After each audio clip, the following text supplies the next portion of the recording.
The Truth of a Kaleidoscope Mind by Patrick Bryce Wright. Narrated by Matt. Published by Wicked Ink Publishing. Chapter 1. The Fool. Michael Fredrick Anderson's car tires crunched on the gravel as he pulled into his mother's driveway. Or rather, this red brick house and its gravel driveway had belonged to his mother. Fredrick stopped his white Toyota Camry under a towering silver maple tree and stared through his bug-splattered windshield at the Craftsman house, caught in time in the 1950s, with its porch swing, white porch columns, and old rusted TV antennae alongside a gray satellite dish. Beside him in the passenger seat, his best friend Chelsea Montgomery leaned forward and gazed through the windshield as well. "It'll be strange to walk in and not be greeted by your mom." Fredrick snorted. "If you weren't helping me, I'd kill myself rather than face this." He knew he shouldn't make such dark jokes given his history, but he was in a dark mood. He turned off his car and lumbered out, his body tensing more with each step. Around him the summer blasted him with cheer, as if to slay him with toxic positivity. The golden morning sun, the circling songs of a mockingbird, and an azure sky with puffy white clouds painted onto the horizon. The grass glowed in the sunlight, and his mother's snowball bushes bloomed with stunning whiteness at each end of the porch. Fredrick escaped all the cheer into his mother's silent living room. The unnatural stillness and lack of human energy signaled to him that his mother was indeed dead. Houses and other buildings had a certain tranquility, an energetic motionlessness that only occurred when no one was present. Fredrick had entered and shattered it. Standing in the barrenness where his mother had dwelled, he wrongly filled it with his own fluctuating energy. This was not the sobbing grief of movies or TV shows, but a deep, throbbing confusion, a hurt like a lost child wandering through an amusement park long after their balloon has flown away into the sky, and their ice cream has melted on their hand, searching for a parent who would never materialize. A stack of Southern Living magazines teetered on the end table by the beige rocker recliner. Even to the end, his mother had paid for a subscription and had given him her magazines once she had read them, an odd book club sentiment he had given up trying to fend off. An embarrassed ache swelled in his chest. That stack of magazines had been intended for me. A teal windbreaker lay over the back of the crimson sofa, and his mother's lavender purse sat on the sofa cushion. The hardwood floors shone in the sunlight pouring through the windows, revealing a stray gray hair. A live person's marks covered the room, but these items no longer had an owner. Death was the ultimate and final abandonment. A 16-pound orange tabby cat scrambled out of the kitchen, claws clicking on the floor, as he raced around the hard rock maple furniture populating the dining room and living room, meowing and demanding food. "You need to lose 7 pounds before I try to rehome you." Fredrick sighed as he trudged through the house, wondering why his mother had overfed every cat she'd owned. She'd killed their first cat with diabetes and complained when her newest cat, Largo, wouldn't eat all the food she plied him with. Then Largo had gotten diabetes as well. "I've tried 5 brands of cat food," she'd griped. "But he still only eats half of it." It was easier to be angry with her than to feel any other emotion, even now. "Eat, eat, eat," he retorted. No fight could break their relationship more than her death had. "Eat and never stop eating because you only prove you love me if you eat it all." Fredrick's family had been a clean-your-plate type. Everyone had been medically obese, and his mother had verbally attacked him for losing down to a healthy weight. Chelsea trailed Fredrick and the cat into the kitchen. Towering oak cabinets reached the ceiling. White tile and white appliances offset the otherwise claustrophobic effect created by the cabinets and island. She stood at the entrance to the cellar. Even from the stairs they could see the walls lined with boxes. Fredrick opened cabinets until he found where his mom had kept the dry cat food. There was no container. The 20-pound bag of food was snipped open at the top, a plastic measuring cup inside. He swallowed a groan. Of course. The scent of feline vitamins wafted from the opened cat food. He picked up the scoop, grimacing at the orange-brown dusting of kibble crumbs crusted to the white plastic. "All right." He eyed Largo. "I am not feeding you an entire cup of this." He measured a quarter cup, shut the cabinet, and walked to the cat food dish at the end of the kitchen island on the floor. "Where do you want to start?" Chelsea asked. Fredrick paused instead of doling the scoop of food into Largo's dish and received an impatient meow for his negligence. He glanced into the cellar, uneasiness tightening his lungs. His memory of his childhood was patchy, but he recalled fearing the cellar even as a toddler. Might as well go through the boxes first. After all, I can't auction off stuff hiding in boxes. Also, I hate the cellar, so let's get it out of the way. He dumped the food into the dish and hated the sound of the kibbles raining down. It was like he could hear the diabetes-causing calories. Sure. Chelsea marched down the stairs, all confidence. In most ways she was the complete opposite of Fredrick, short to his tall, blonde to his brunette, bohemian to his khaki bland. She'd gone to college in Washington State, graduating from the famous hippie but superior Evergreen State College. She'd left Kentucky as a pimple-faced, anxious teen whom boys ignored and returned radiating joy, a virtual goddess in flowing gypsy skirts, prairie shirts, and golden ringlets cascading down her back. Fredrick had lived his entire life in Kentucky, gone to college there, and believed he'd die there too. His too thin, somber self moved through its days in polo or Oxford shirts and nondescript slacks, a history professor whose fire only showed when discussing slavery and human trafficking. "You're the sun, I'm the new moon," he muttered. Chelsea had already disappeared around the corner, but she leaned backward, showing her heart-shaped face. "What?" "Nothing." Fredrick set the measuring cup in the sink and followed her down the gray concrete stairs. He wished Chelsea's confidence could bleed into his veins like a blood transfusion of life force. "I want a new life. I want to feel strong, not descend into some midlife crisis." Sunlight half penetrated the tiny windows, leaving the cellar dim, and he yanked the chain to switch on the bare bulb overhead. A mix of cardboard boxes and plastic tubs greeted him.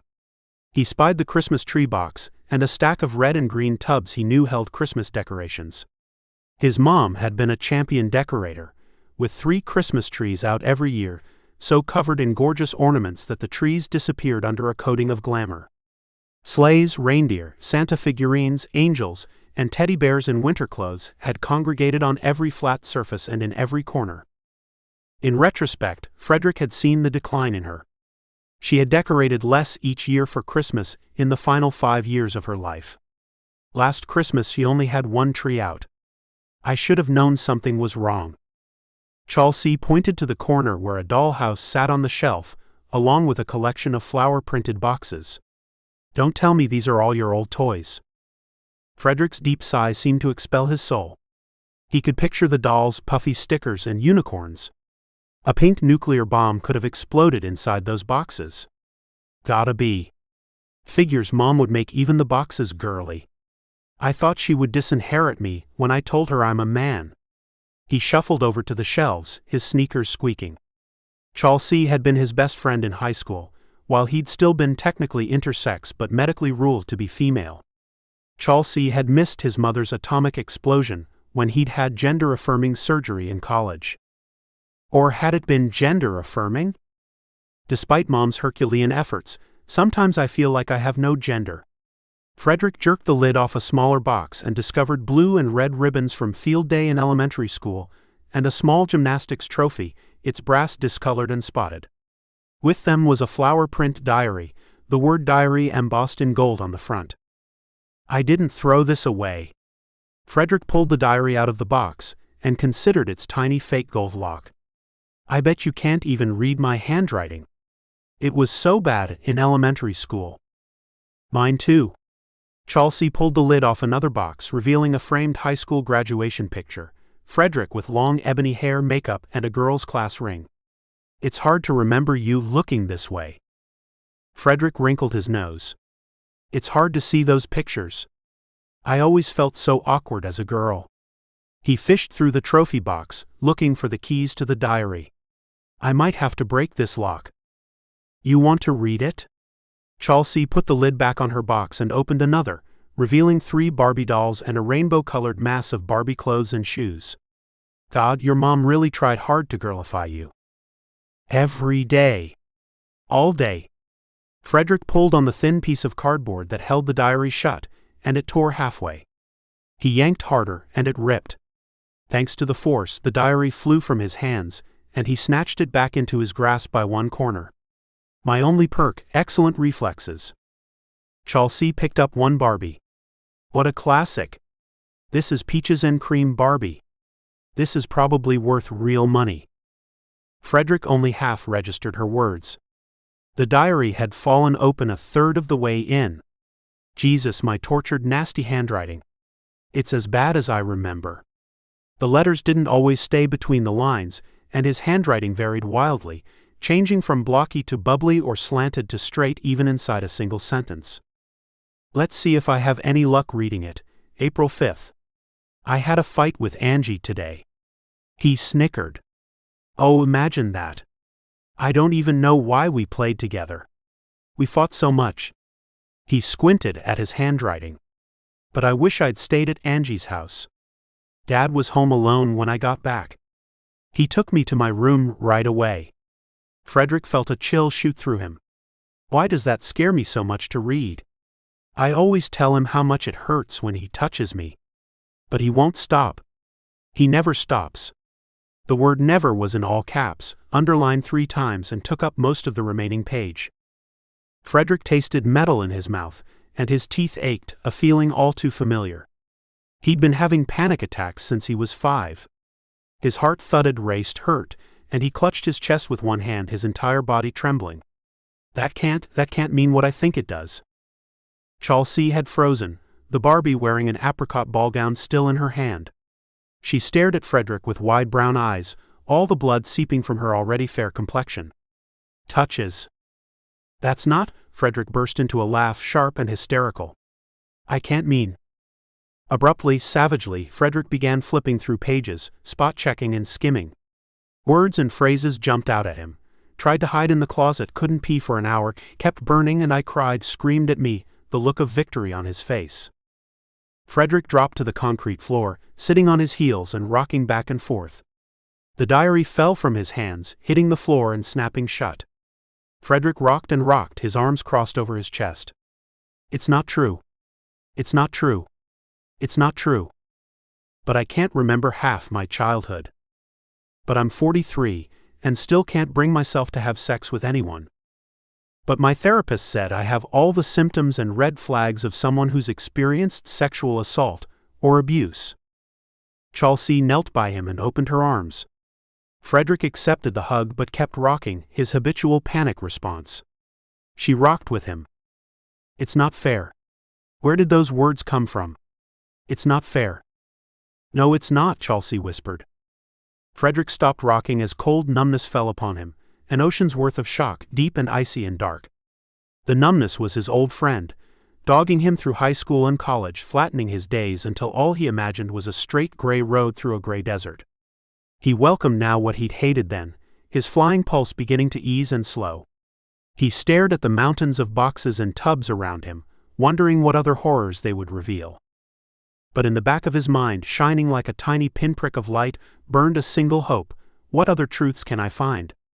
My life makes no sense, and I know it. Michael Fredrick Anderson, born Martha Fredrick Anderson, felt himself die on the cold cement floor, and hoped his soul could claw its way back to life.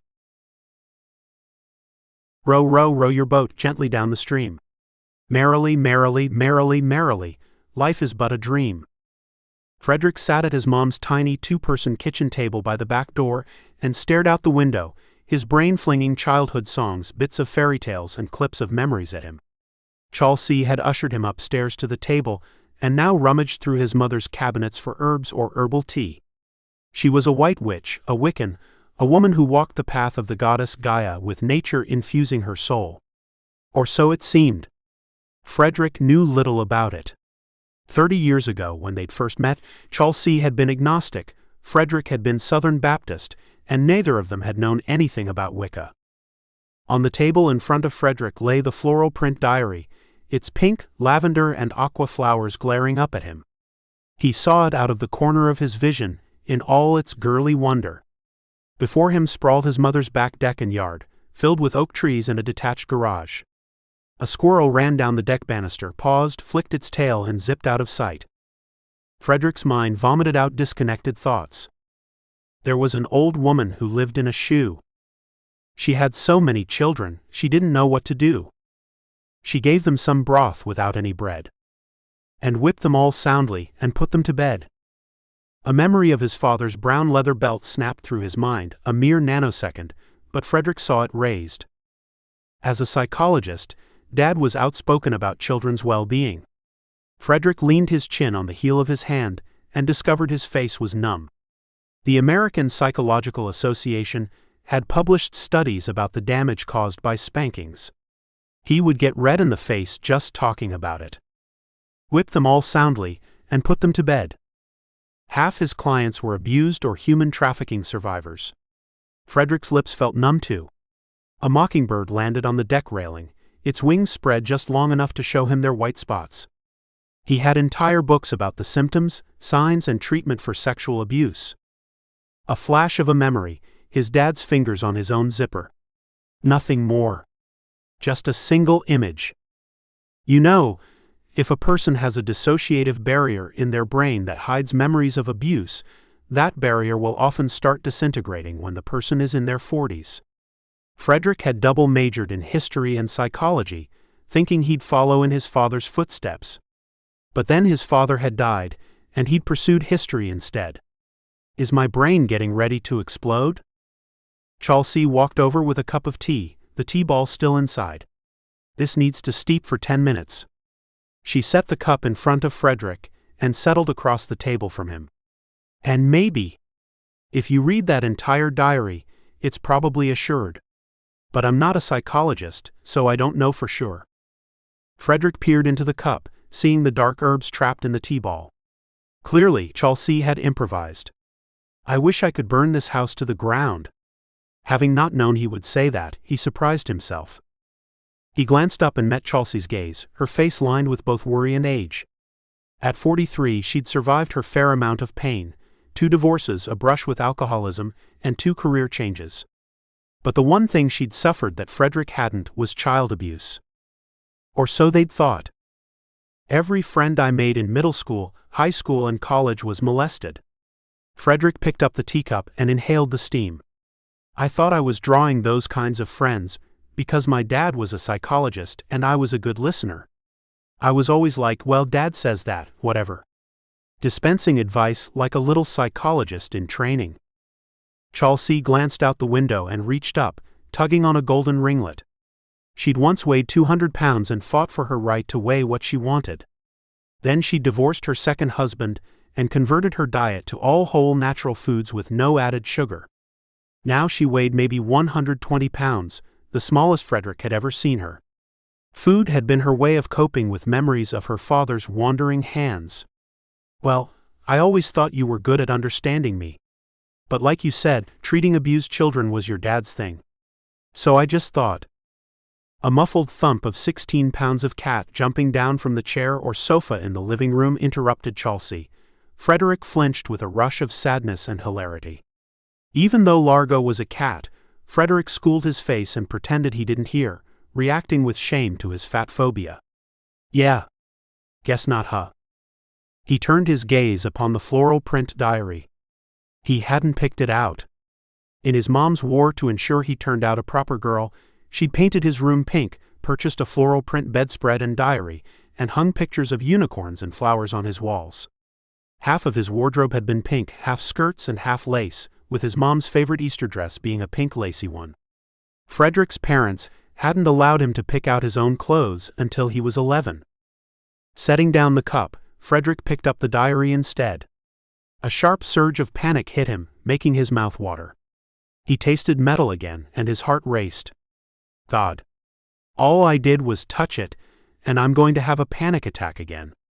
He dropped it and stood, walking to the oak cabinets.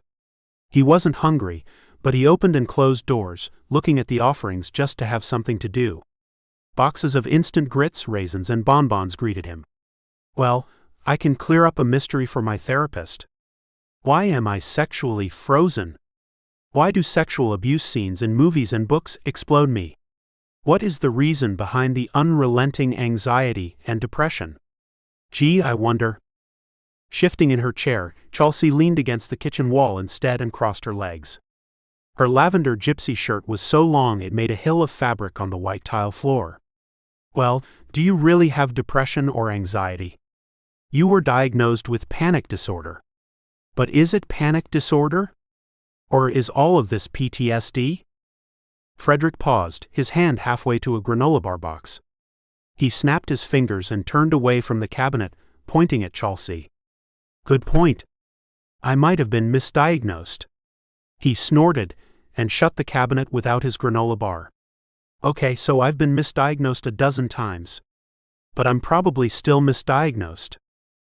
A second thump sounded from the living room, followed by a third and fourth one, like someone repeatedly dropping a bowling ball. Fredrick's startled reflex caused him to glance in that direction, even though he didn't have a line of sight into the living room. That poor overweight cat is apparently getting some exercise. You should tell Dr. Laurie immediately. Chelsea bounced her foot, her hippie-style chunky sandal threatening to fall off. They've dragged you through how many antidepressants now? 6? 7? 9? And none of them have worked. You deserve real help for the right condition. A sharper thump, like someone stumbling into a piece of furniture, made Fredrick's shoulders tighten. Then a crack, and the heart-stopping horror of glass shattering ignited childhood memories of being yelled at for playing too hard in the house. What is Largo doing? He stalked through the second kitchen doorway, crossed the hall leading to the primary bedroom, and exited through an archway into the living room. Glancing around at the sofa, chair, 2 bookcases, and entertainment center, Fredrick saw no cat.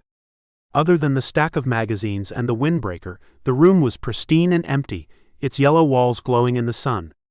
Fredrick observed that the pictures of elephants and palm trees were paired with knickknacks of pyramids in rainbows of color, creating a vague Egyptian theme in the room.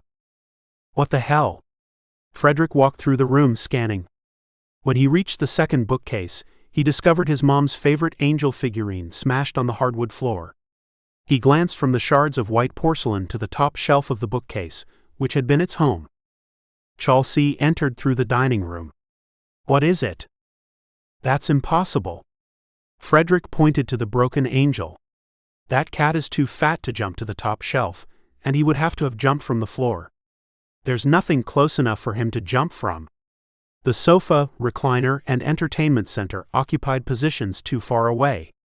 I've seen cats do some wild stuff, real feats of agility. But that cat could not have done this. You're right. Chelsea crouched by the shards and picked up a broken wing. You know, the spirits, ancestors, and deities can send us messages in all sorts of interesting ways. It doesn't have to be a dream or a spirit visitation. The world contains a wide range of omens. Having been an atheist since his father's death, Fredrick just shook his head. Well, the world would be more interesting if those things were true, but you know how I feel about this stuff. Chelsea set the wing down and stood. I'm not asking you to be Wiccan. Just keep an open mind and track if there are any patterns. Many people report unusual phenomenon after a loved one dies. People from all different religions all over the world. Nothing that cool ever happens to me. But I'll keep a lookout just because it's you asking. Fredrick whisked away, heading to the utility closet for a broom and dustpan, resigning the angel to its death. Chapter 2. Death 13. Armed with numbness and lingering shock, Fredrick returned to the cellar after throwing away the broken angel, Chelsea in tow. He pulled lids off boxes, determined to resume work. I can't let any of this stop me. Every moment that he allowed something to delay him from what had to be done, Fredrick dragged out the process of dealing with his mother's estate. His university wouldn't give him time to take care of this. They hadn't even given him a realistic amount of time off to arrange a funeral. And now more than ever, he wanted this task done. Coming back here had exploded in his face already. I'm not letting this drag me down into a depressive episode.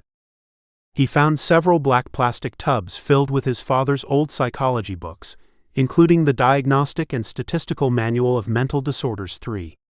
Fredrick flipped through it, remembering poring over the entries for depression and anxiety when he was 14 and checking off which symptoms he had.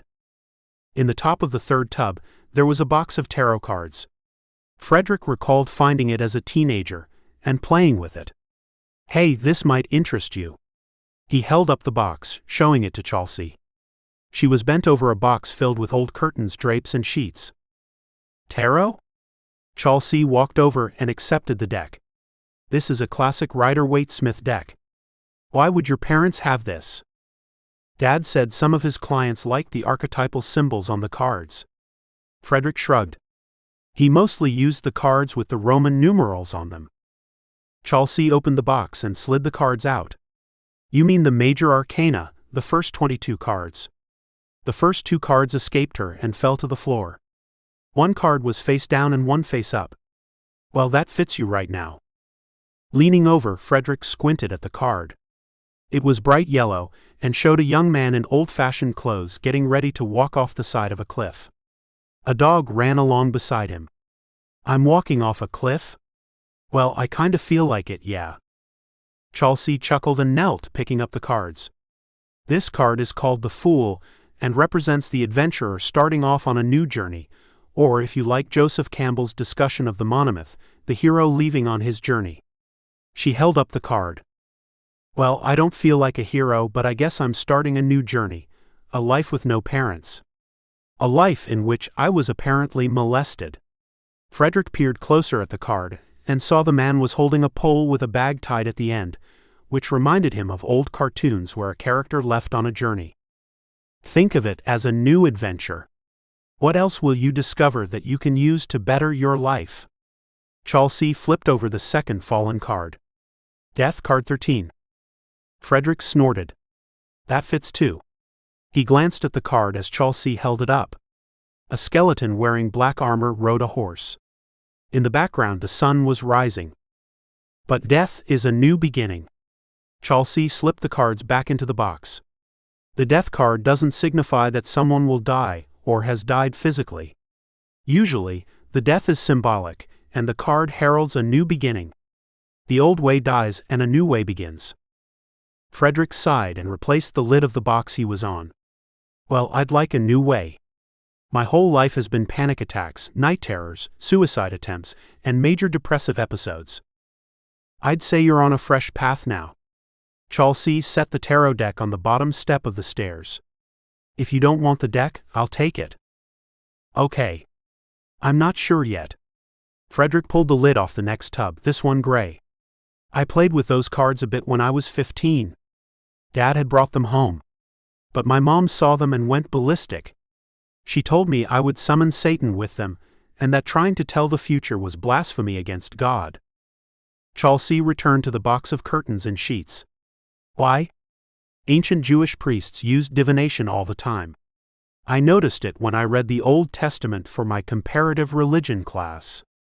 Story after story shows the priests casting lots. And what about that one story about the Israelite in Egypt? Joseph?" "Yeah. There are so many J names, I get them confused." Chelsea pulled a set of dusky pink curtains out of the box and wrinkled her nose at them. "He got famous for interpreting prophetic dreams, and he did divination himself. And he's like a biblical hero or something." Fredrick groaned. "Don't ask me. All the Christians I grew up with said witchcraft isn't real and doesn't work, and then said, don't suffer a witch to live. Why kill someone who's practicing fake magic that doesn't work?" He pulled a scrapbook out of his box. "Wow. This is old. I've never seen this before." Chelsea held up the pink curtains. "Don't tell me that these were your bedroom curtains when you were a kid." "In middle school, yeah. I got rid of them shortly before I met you. Mom finally let me pick out my room color for myself when I was 13. Fredrick opened the black scrapbook and turned the faded black pages. "Wow, this belonged to Grandma Smith, my mom's mother." He fingered through the old paper report cards, newspaper clippings, and a graduation announcement with fascination. All the paper had yellowed, and a musty smell filled his nostrils, making him sneeze. He saw an unmarked envelope and pulled a letter out of it, reading aloud. "I visited Edith McCarnold today.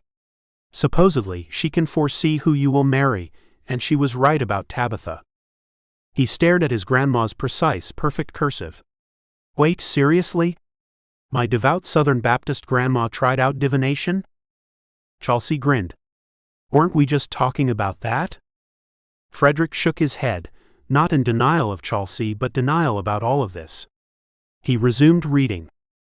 I asked her about me, and she said I would marry a man who currently loves another. She said I would know when his affections turned toward me, because he would bring me a bouquet of irises. I wonder if it will be Thaddeus or Hector. He lowered the scrapbook. Huh.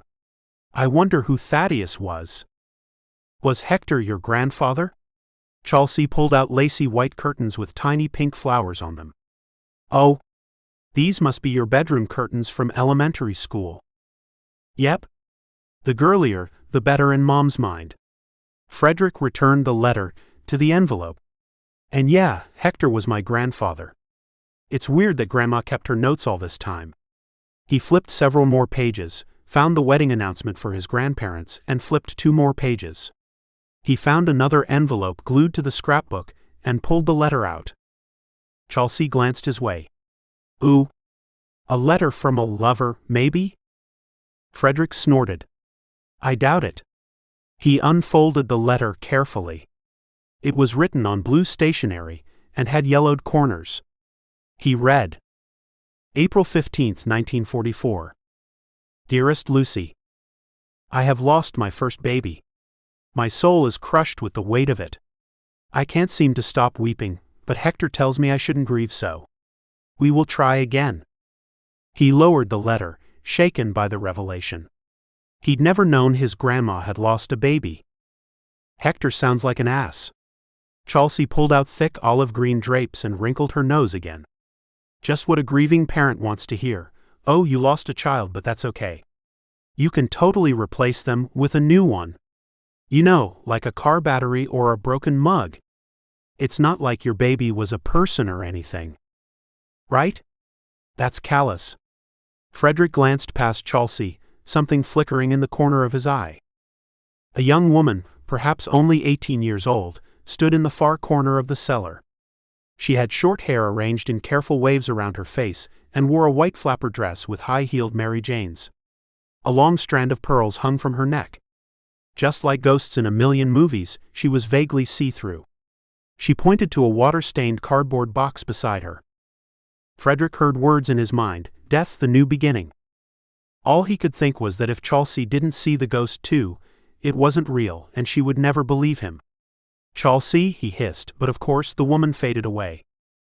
Chelsea whirled, looking where Fredrick now stared. That entire corner of the cellar is supercharged with energy now. Did you see something? I don't believe in ghosts. Fredrick's heart pounded. I don't believe in anything. There's no God, no afterlife, no ghost, nothing. His fingers trembled as he set the scrapbook back into its box. He knew in a faraway sense of his body that he wasn't breathing.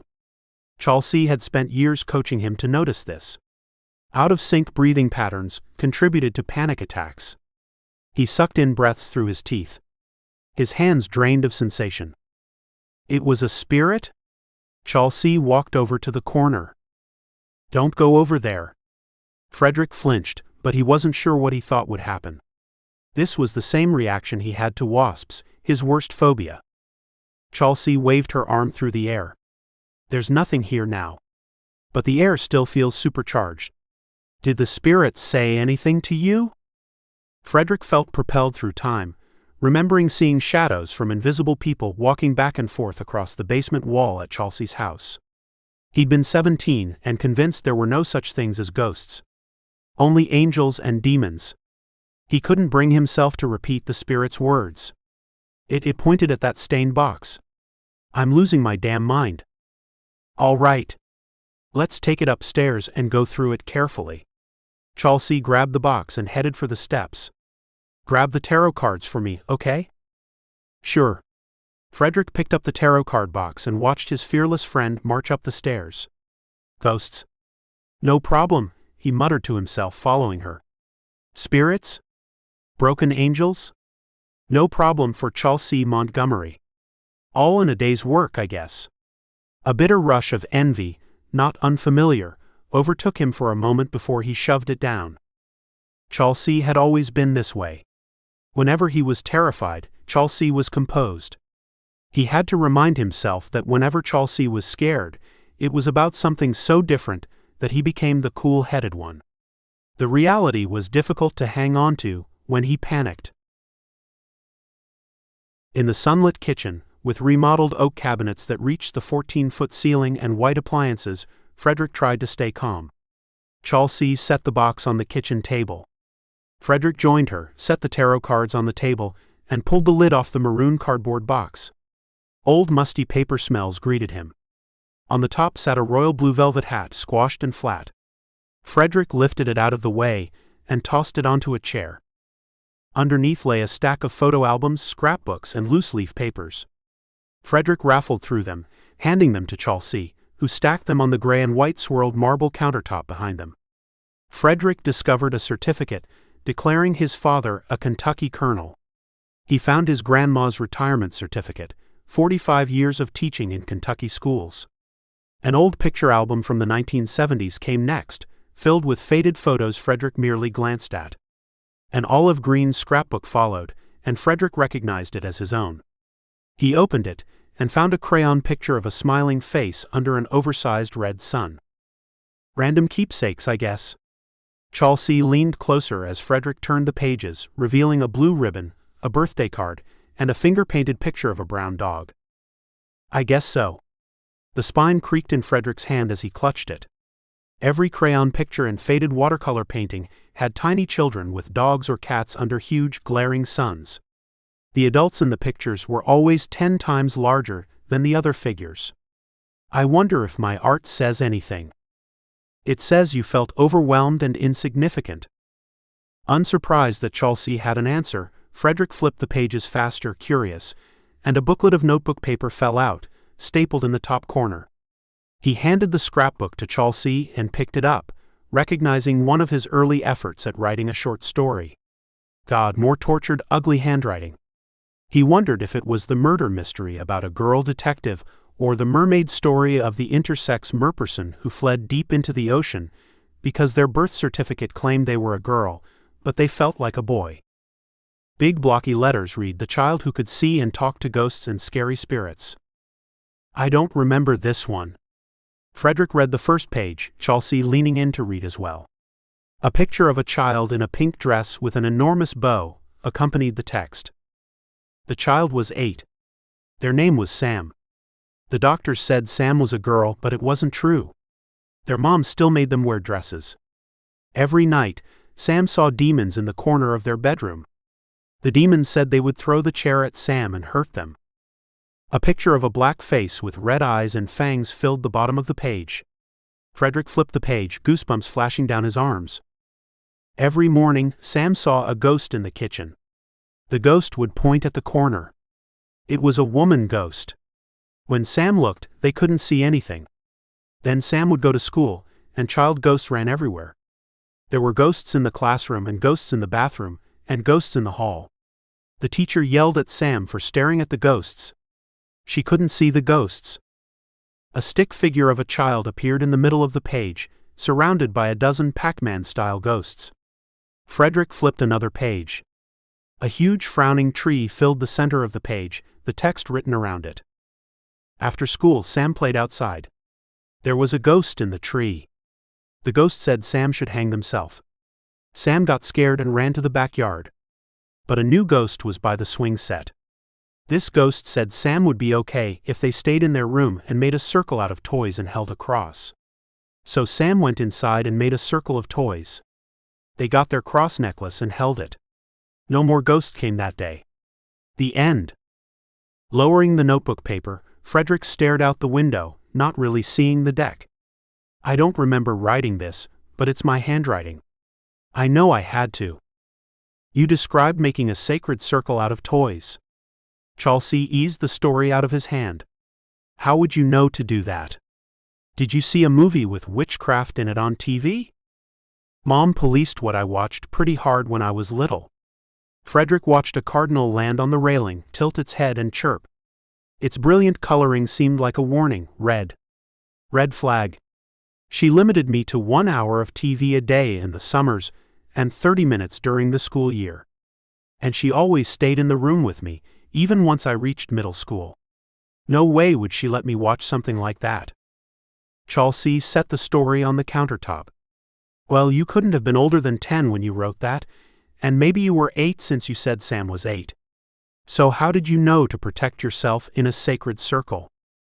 Fredrick left his brow crease and he faced Chelsea. You say that like I am Sam. Do you remember the shadow people we saw in my basement when we were in high school? Shit. Fredrick looked inside the box and yanked out the next item. Well, yeah. But that doesn't mean I saw ghosts and demons as a kid. I remember being scared of demons and stuff, but I never saw anything for real. He held up an electric blue 3-ring binder. What's this? A story about vampires visiting me in the night. He opened the binder and discovered a typed manuscript. The title page read The Civil War Ghost by Marilyn Smith Anderson. It's one of my mom's old novels. Must be really old. I don't recognize the title. Chelsea accepted the binder. I thought she only wrote romance. I told you to stay out of my things, snapped Marilyn's voice inside of Fredrick's mind.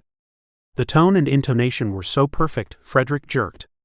He glanced around, but no see-through spirit of his mother appeared to glower at him. That's right. Fredrick pulled out the next item, a square paper folded in half. He unfolded the paper and glanced over it, discovering another letter. Or rather, the middle of a letter with the other pages missing. The swirling, looping, perfect letters were his mother's handwriting. The court said we could keep Martha. And I thought, of course we will. Of all the ridiculous nonsense. How dare anyone say Philip and I would ever hurt our daughter? And with Philip specializing in treating children who have experienced trauma too. I tell you, I don't know what this world is coming to. Fredrick lowered the page, his fingers trembling. I don't remember ever going to court as a child. Court? Chelsea snatched the letter from his numb fingers and read it. I swear, it sounds like your parents got taken to court for a custody case. I don't remember anything like that. Fredrick glared at the floral print diary on the corner of the kitchen table. I wonder if I wrote anything about that in my diary. Hard to say. Chelsea guided Fredrick to sit in the kitchen chair. I think maybe we should stop working in the cellar. You're getting overwhelmed by all these shocks. If you'd stayed out of my private affairs, then none of this would have happened, snapped his mother's voice. Fredrick could have sworn his mother sat across from him at the table. Mind your own business. You're not wrong, Fredrick said. I think I'm losing my mind. Chapter 3. The High Priestess 2. That night, Fredrick reported to his old bedroom. Nothing else out of the ordinary had happened, and he was exhausted. That was the sole reason he would use his former room. After years, his mother had turned it into a guest bedroom and had painted the walls dark yellow. Climbing into his old bed, which was standard-sized with tall pine bedposts, felt creepy. So my father, the supposed children's rights advocate, climbed into this bed with me to violate it and assaulted me, huh? Just what he didn't want to dwell on. But the only other bed in the house was his parents', the third bedroom having long ago been converted into an office. And the only thing creepier would be sleeping in his parents' bed. He'd left that bedroom to Chelsea, who had smudged it with sage first. Fredrick slapped all such thoughts away. If I ruminate on my shocking revelation, I won't sleep. Besides, none of this seems real. After staring at the artistic ripples in the ceiling plaster, Fredrick summoned the nerve to do his nightly prayer. Given he had long since abandoned Christianity and its silent God, Fredrick only prayed one prayer, but he did so every night. Divine Spirit, whoever and whatever you are, help me discover the real me. Who I am should be between only you and me, and no humans should weigh in on it. Not concerning my mind or my body. Having no idea if any entity at all was intercepting these entreaties, Fredrick rolled over and tried to unclench his muscles enough to fall asleep. His stomach wanted to knot and he breathed deeply, inhaling through his nose and exhaling through his mouth. Even if my father abused me, he's dead now. He's been dead since I was 19. Mom's dead now. The bedroom door is locked. The front, back, and side doors are all locked. No one can get in. And Chelsea would never hurt me. Somewhere in the repetition of this litany, Fredrick fell asleep. Later, he awakened from one of his usual nightmares, being chased through a house by invisible demons and unable to switch on any lights. He'd been having the same nightmare for at least 15 years now. He rolled over and glanced at the bedside clock. 3:13 a.m. Only then did he realize he'd forgotten to bring a glass of water with him. Shit. Now I have to go downstairs. Fredrick propelled himself out of bed, steeling his resolve and creeping across the carpet. He'd never gotten over his fear of the dark, but he didn't want to hurt his eyes by turning on all the lights. I'm a grown-ass man. I can take it.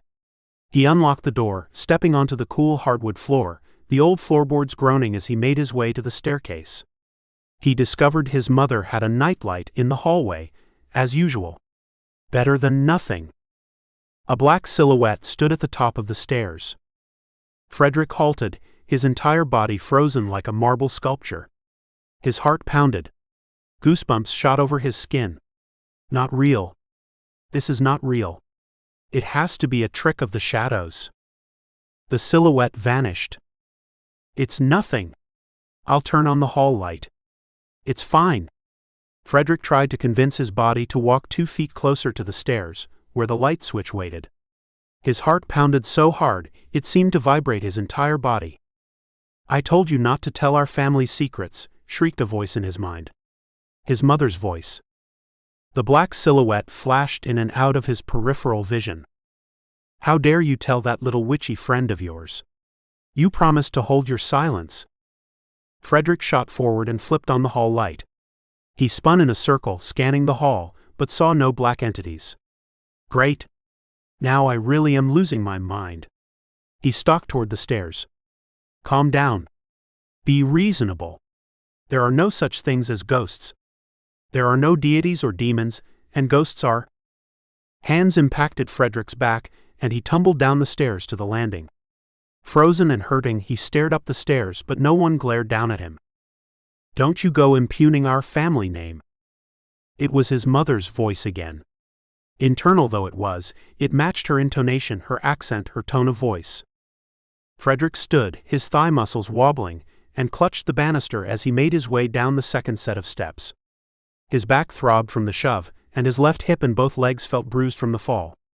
No way did I shove myself down the stairs. Bypassing the kitchen, Fredrick trudged down the hallway to the primary bedroom, steadying himself with one hand against the wall. He knocked on the door. Chelsea? I need your expertise. The tight, false calmness and the drastic understatement, paired with unusual formality, would be an immediate giveaway to her he was panicking. After a pause, Chelsea's muffled voice came through the door. What? I'm coming. The door opened, and Fredrick and Chelsea stared at each other. I think my mom's haunting me. And you know I don't believe in ghosts. Chelsea listened to his story, grabbed her sage stick and a lighter, and headed to the stairs. Fredrick limped into the kitchen and settled at the table after turning on every light he could reach along the way. When Chelsea joined him, a frown marred her heart-shaped face and lines creased her forehead. I sensed malevolent energy. I didn't hear or see anything. For now I have smudged and cleaned the stairs, hall, bathroom, and bedrooms. Through a haze of exhaustion, Fredrick gazed at her. God. I don't believe in any of this shit. Why is this happening to me? Chelsea dropped into the chair across from him. I would need to perform a ritual to determine whether this is your mother's spirit, or whether it is another class of spirit imitating your mother. I'll do that in the morning. As for why it is happening, in my experience, malevolent spirits aim to stop humans from figuring out the truth, pursuing healing, or improving their lives. You found out a truth about your childhood, you'll use it to get more help in therapy, and recovering from trauma will improve your life. That's enough to give a malevolent spirit a meltdown. Fredrick stared at the wood grain of the table, noting dried water spots in the harsh fluorescent light. The wood had black flecks, and lines ran through the wood shaped like half an oval. If a house could ever be haunted by an evil spirit, then I could believe that harming a child would attract such an entity. It can. Chalsey's voice was flat. My childhood home is exploding with them, between what happened to my brother and me. Fredrick accepted her words without argument. What am I supposed to say? How does logic explain being pushed down a staircase by an invisible person? Can I sleep on your bedroom floor? I want to go for safety in numbers now. Sure. Fredrick grabbed the cushions off the couch so he'd be more comfortable. He had an array of symptoms his therapist noted: excessive muscle knots, joint pain, back pain, chronic fatigue, insomnia, headaches, migraines, light sensitivity and sound sensitivity, along with depression, anxiety, panic attacks, phobias, low self-esteem, suicidal ideation and suicide attempts. He felt like a walking, talking medical brochure. And he certainly had too many symptoms to be sleeping on the floor in his 40s. One extra pillow and blanket later, he installed himself on the far side of his parents' old bed and listened to Chalsey's deep breathing until he fell asleep. He awakened in the morning to the disorientation of finding himself on his parents' bedroom floor. Worried about his sanity, and too groggy to find where he'd put his cell phone, he found the bathroom right where it would be if he were in his mother's home, and took his shower in a daze, relieved by the evidence of the bright sunlight that it was still summer. Then he headed to his childhood bedroom, where he found clothes packed from home and put the pieces together. At some point he had come to his mother's house. He dressed and stumbled into the kitchen to search for breakfast, feeling weird about eating in a dead woman's home. His head felt packed with cotton balls, and the room looked oddly concave. Am I getting another migraine? He stared at Chalsey, who was brewing herbal tea at the kitchen counter. He watched her and pushed against the wall in his mind, trying to figure out when he'd arrived at his mother's house, what day it was and what he'd been doing. Sometimes, if he concentrated hard enough, he remembered what he'd missed. Chalsey pulled the tea ball from her mug and watched him with a raised eyebrow. Fredrick? He gave up. If Chalsey noticed him after he switched with Fredrick, then he was taking too long trying to remember on his own. No, I'm Michael. He glanced around. His mother's obese cat was sunning by the back door, his orange and white fur glowing in the light. Okay, fill me in. I know you were going to come here with Fredo on Wednesday. It's not still Wednesday. I woke up in my parents' bedroom. You, by the way. Did I miss more than a day? Nope. It's Thursday. Chalsey stirred her tea, the spoon clicking against the porcelain. So I lost a whole day, basically. Figures. I didn't want to be here.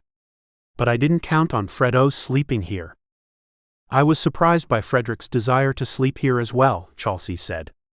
I expected him to argue with me when I pointed out it was more efficient to spend the night here. But he didn't. Michael rummaged through his mother's cabinets and wrinkled his nose at the cereal choices. So, how did other me handle it yesterday? Chalsey had been his girlfriend for years now, so she was used to answering these kinds of questions. It was all part and parcel of dating a guy with dissociative identity disorder. Chalsey picked up her mug and inhaled the steam. Fredrick found an old diary of yours in the cellar. He read part of it. Oh shit. Michael plucked out the box of Raisin Bran, making peace with the least offensive choice. So he learned our family was in the SOMH, huh? The acronym stood for Soldiers of the Most High, a white extremist group with freaky religious ideas mixed in for good measure. I bet he exploded. Is there anything left of him, or am I the sole beneficiary of our body now? Chalsey would know he was joking. The parts or people inside someone with DID, who were collectively called a DID system, couldn't die or go anywhere. They could internally fall asleep or go dormant, but they couldn't die. And by now, most therapists agreed the parts couldn't integrate either. Chalsey trailed over to the table. Today she wore a swishy green nylon dress that reached her ankles. Her blonde ringlets hung down her back. Actually, he learned something I don't think you know. You need to read it too. Michael's curiosity flared and burned in his stomach. Really? Are we finally getting somewhere? I've gotten totally stuck in therapy. He grabbed a bowl, a spoon, and almond milk, whipping himself up a bowl of cereal. At this point in his life, he'd squared with himself the reality that he had dissociative identity disorder. He told Chelsea, but no one else. Other people were just so ignorant about it. As far as Michael could tell, people only talked about DID when they wanted to make movies about people with DID being killers. It was offensive, like saying all people with depression were abusers, or all people with anxiety were drug dealers. Plus, most people still wouldn't call it DID. They insisted on calling it multiple personality disorder, even though the term was defunct and had been for over 30 years. I think this will unstick you. Chelsea pointed to a flower print book on the kitchen table. Michael saw his purple pill planner and grabbed it. He took an army of medication, including a muscle relaxer, antidepressants, and a proton pump inhibitor for his acid reflux and chronic heartburn. Over half his medicine cabinet was bursting with drugs for stomach acid, diarrhea, and other gastrointestinal complaints. Well, I want to know then. I mean, I'm sure it's bad, but I've got to know. He carried over his bowl and his pill army and settled at the table. Do you know where it is? No matter what ugliness gets dredged up in therapy, or what kind of sick bastard bullshit I find out about in my old diary, it's better than pretending. Besides, he could watch rated R horror movies and not blink. Nothing got to him. Whenever there was a wasp to deal with and Chelsea wasn't there to save Fredrick, Michael came out. He'd shoot a wasp out of their car for Fredrick just last week at the lake. About halfway in. Swallowing his morning pills first, Michael steeled himself and opened the uber-girly diary. You know, kids would have teased me that this thing could turn me gay. If they'd understood I was a boy. I'm sure Mommy Dearest bought this for Fredrick and me. She wouldn't even let us cut our hair or wear it how we wanted. We had to wear it down to our waist. She was a psycho control freak. I'm surprised she didn't count how many breaths we took in a day, and make us breathe any extra into a mason jar so that we didn't waste it. Why would she let us pick out our own journal? He flipped through the pages, noticing the different styles of handwriting. Upright, slanted, condensed, wide, bubbly, spidery, blocky, and even with capitals mixed randomly into lowercase. Wow. It looks like at least 9 kids passed this thing around at a slumber party. I wonder how many parts one have. So far, Michael was aware of one, Fredrick.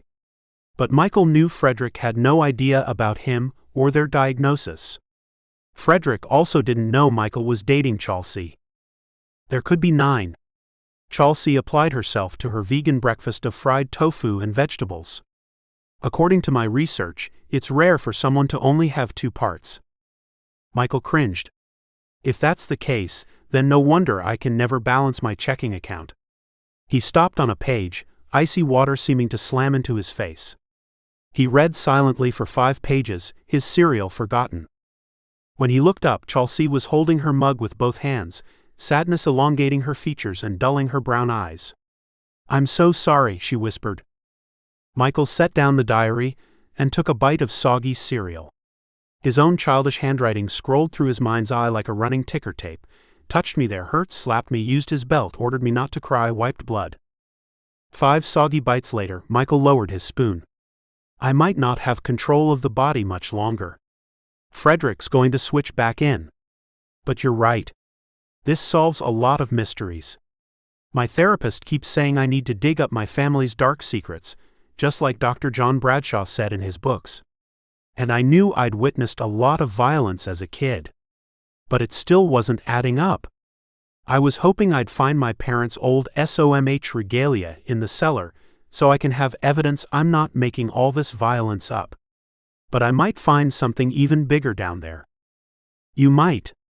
Chelsea set down her mug.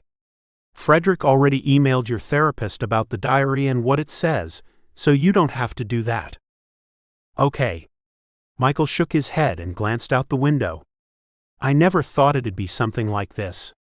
And yet somehow I'm also not surprised. Head pressure and exhaustion slammed into him. Shit, here we go again. He didn't even have time to warn Chelsea it was happening. Me neither. Fredrick switched in and wondered what Chelsea was talking about. For a moment, confusion shot through him. Then he leapt to the most logical conclusion he could fathom. "Oh, you didn't sleep well either? I guess that's no surprise." He glanced down at his cereal bowl, noticed the soggy cereal, and got to work eating. Damn. I must have spaced out. It's no wonder, though. Who would sleep well in their childhood bedroom after discovering they were assaulted in it? What was I thinking, sleeping here? Yeah, we need to be gentle with ourselves today. Chelsea set down her mug. Also, I'm going to do a ritual to determine who or what that spirit was last night. Is that all right with you? Fredrick snorted. Mom'd shit if she knew a Wiccan was performing a ritual in her house. But she's dead, and I don't care if it could offend her spirit. Your Wicca offends me less than listening to people tell me for decades that I'm going to hell for being me. So go for it. Chelsea stood. Then I'll get right on it. In the middle of the living room floor, Chelsea sat cross-legged on the throw rug, Fredrick having pushed the coffee table aside. Around her was a circle made of tarot cards, and on the floor in front of her lay the card named High Priestess and a potted plant borrowed from the living room windowsill. Loose-leaf sage burned in a bowl to her left, and a bowl of water sat to her right. Behind her was a lit jar candle. Around her she'd scattered small raw chunks of lapis lazuli. Fredrick sat in the recliner watching in silence. He understood only the basics. Chelsea had represented the four elements with fire, water, earth, and air, the latter of which was signified by the smoke from the burning sage. The High Priestess card indicates secrets, secret knowledge, mysteries, and intuition, Chelsea said. I'm using it to focus my concentration, while I ask the universe to clear up the mystery of the malevolent spirit. The lapis lazuli signifies and amplifies communication. Icy fingers brushed across Fredrick's lungs, his breathing turning shallow. Okay. I pray to a god I no longer believe in, so I can't mock her for trying with the universe or goddess or whatever.